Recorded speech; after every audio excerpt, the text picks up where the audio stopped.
Hi, good afternoon, everyone. My name is Kenrick Cato, and I'm going to switch gears a little bit to talk about diversity, equity, inclusion in the electronic health record. And this is a endeavor that was put together by not just me, but the members of our 25 by 5 DEI task force that you can see here on the screen.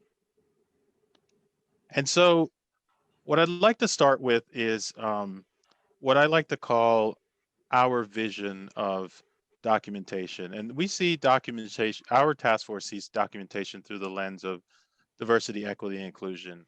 And as level setting, I think I hope that everyone here has heard about George Floyd. And I would like you to think for a second about what the documentation for George Floyd, the difference between the documentation for George Floyd would look like if George Floyd was coming into, say, the emergency department, if the police officers that arrested were in the process of arresting George Floyd wrote it, or if the documentation was generated from, say, the video that was taken and then leaked of his arrest.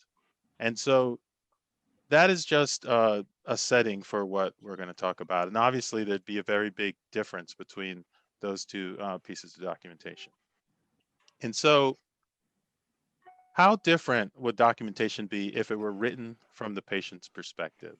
So, I Mm, pose this question to you. And so, our task force, we've thought about documentation burden and documentation itself from a DEI focus through the Donabedian framework of structure, process, outcomes. We think that it's important to think about it and reflect. And it's also important to point out that these structure, process, outcomes reflect larger societal and issues that are relevant in DEI. And so we also found it useful to think about structure um, in four domains, if you will. So structure could impact and the ways that these domains impact documentation. That is the structure of technology, the people who use it, the organizational policies and procedures for documentation, and the individual and organizational culture. There are various levels of, and it's also important to remember that there are various levels of bias in the structures that are baked into the EHR from design to policy. And so another component of structure is culture. And so when you think about culture, and we're thinking about it from when we say ivory tower, a more European based thinking of the clinician being in a higher position than the patient. Um, And so when you look at things like in the clinics and hospitals, problematic language that's used in documentation, for example, like frequent flyer and inappropriate visits or medication seeking, those are issues that reflect the culture and the structure of documentation. And what we think is lacking is also clinical training and education for clinicians around power dynamics, health equity, public health issues, so that clinicians can understand how those issues affect diversity, equity, and inclusion, and how it's reflected in documentation. Also, for optimal documentation, there are a number of things that can hinder or help the usage in healthcare. And so, when you're thinking about concepts like the background, personal history, history of trauma for the patients, there, for example, there is you see in the literature evidence that shows that clinicians and patients that look the same or have the same race and ethnicity end up working better together, and you end up having better health outcomes. We also want to consider differences in education, cultural, language, and literacy levels. And then finally, when you think about patients that have familiarity with the system and how they move through the system. We also want to think in terms of DEI about personal resources of the patients. I think if you work in the healthcare setting, we've all had a situation where we have quote unquote VIP patients that when they show up, somehow there's a hospital administrator that shows up as well or calls. to make sure that they move through the system. And then finally, for optimal documentation, there are things like access to healthcare, health and food, optimal access to health and food and housing that affect the interactions of those people with the healthcare system and the structures. And so there's also the organizational policies and procedures that affect documentation. Um, I think a good example when you think about the front office role, for example, in triaging Ebola, where individuals put in place the question, did you travel lately, and how that affected the downstream effects and documentation.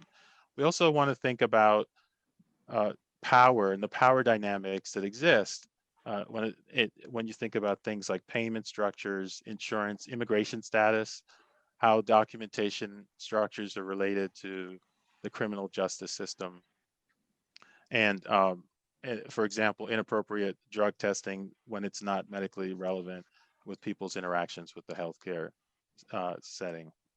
And so when we think about technology, it's important to think about who creates the current design and why and what the documentation is used for. It's important to remember that these creations are for a large part Eurocentric and not all the patients or users of the system have a European background. And so when we also think about process, uh, again, in the process, who's actually creating the goals of the process? And I think most people on the call here, you know, for regulatory reasons, for example, most people on the call here are familiar with the meaningful use requirements and things like that. And then also in the process, it's important to think about patient characteristics and the individual patient characteristics may be that may be based on either the confidence of the recorder or the perceived use of that information in the system. And so the example I like to think about is transgender status, where it's important to actually ask that question and see if someone actually is transgendered, but it's not necessarily some clinicians don't necessarily find it important to capture. And then finally, if information may be screened out if deemed not important. When we think about outcomes, um, patient-centered components and preferences of the patients are very important. And so we want to think about shared decision making and the shared decision making in literature that indicates that what a patient wants is actually going to affect the quality of treatment and their participation in the healthcare process and eventually the outcomes that we see. And then, with outcomes, there's, as I mentioned before, with the process, but also with the outcomes, what's the purpose of the documentation?